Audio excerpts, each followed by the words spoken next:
So you said something needs to be done. One of the two shooters was born here in the United States, raised here in the United States, believe was radicalized here in the United States. Right. So then how would you you stop that then? Because you're talking about immigration. Well, she came in. She came in and probably radicalized him. She came in. She went to a school. People that knew her said she was very radical. And she came in, okay? It's a problem.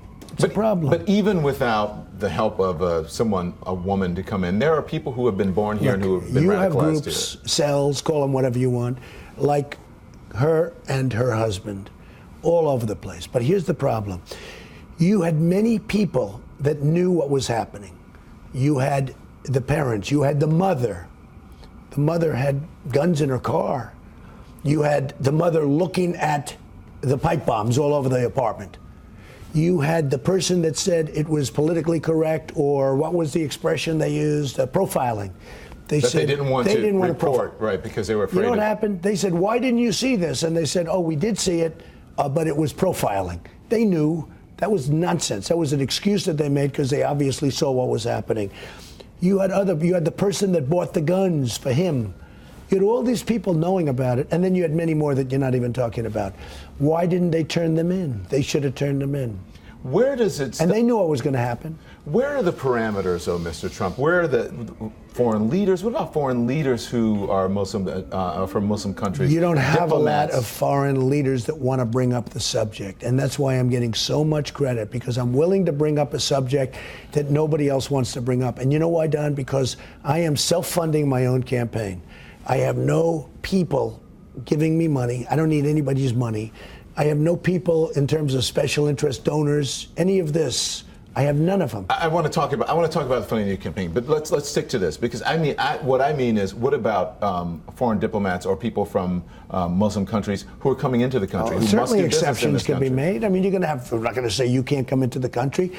And the one thing people didn't pick up, at the end of that sentence, it said, until we get our hands around it, essentially, until we find out what the hell is going on, which is the expression I used. Now, that could go quickly, but you know what? It's a subject that has to be discussed. So you said there will be exceptions, even for like international athletes in competitions? Of course there will be exceptions. You can't Okay. keep people out like that, but Okay. there will certainly be exceptions made. So you have been saying that until we figure out what's going on. What exactly does that mean? Figure out what? What is there to figure out? Why is there such hatred and such viciousness? Why is somebody willing to fly airplanes into the World Trade Center and go after it even prior to that?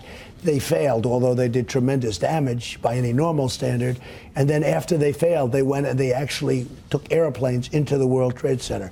Where does this hatred come from? Why does it come? We have to figure it out, because we have problems. So when you surveil the mosques, I took a lot of heat for the surveillance of the mosques. Well, now other people are saying, well, we have to surveil the mosques. I took heat for, we have to study things. Nobody's taking the heat like me. I don't care. I don't care, because what I'm saying is right. And you know what? You know it's right, and everybody knows it's right. And you know who really knows it right? It is the public. The public knows it's right.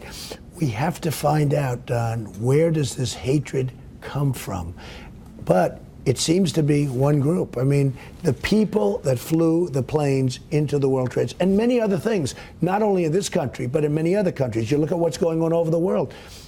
We have to find out why and where is it coming from. So how would you do it? How would, to be practical, how would you put this policy into action? What do you do? Ask someone coming over on an airplane? Not ask. Don't you think they would just lie? They do that. You have to go through a series of questions. You have to go through a series of, you need paperwork. You have to find out where these people are coming from.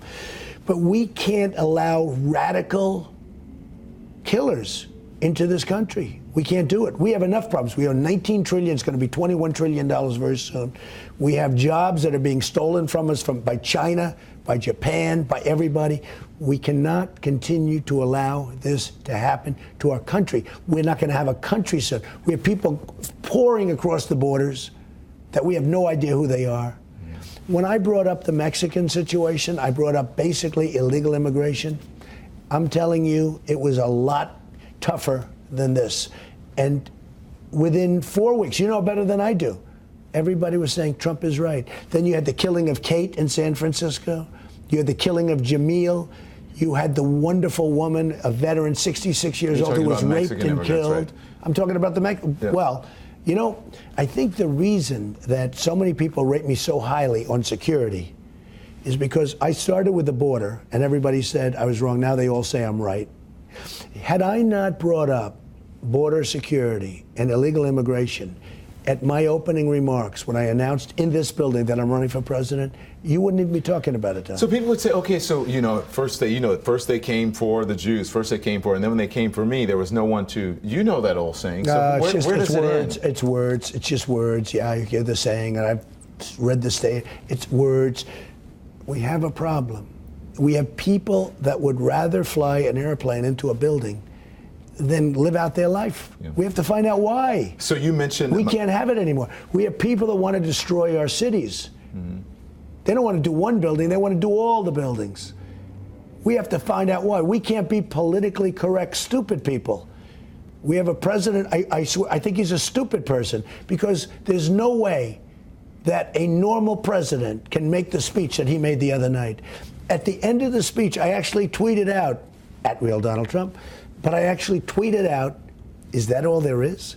Is that all there is? What were you expecting? He didn't say anything. What would you have said? Well, I would have expected a little more vim and vigor, and we're going to. I mean, it was like just another day at the office. But don't you think the president is damned if he does, damned if he doesn't? No, and you don't. No. You don't know what it's like to sit in that seat. He's got to get rid of ISIS. Look, when he sends 50 soldiers into harm's way, he shouldn't be announcing it, because they all have targets right on their back, right on their heart. They have a target. Why does he have to announce it? Do you think that great General Douglas MacArthur or General Patton would announce, by the way, we're sending 50 of our best people over to Iraq or Syria or wherever they go? Because as soon as they leave, they have targets on their back. You don't talk about it. Yeah. And one of the things, frankly, I don't like talking about it. Because if I win, I have a good chance. If I win, I want to be unpredictable. I don't want the enemy to know. I have been saying hit the oil for 3 years, including on your program, if you look back. They said no, no, no. Now everybody agrees with me, hit the oil.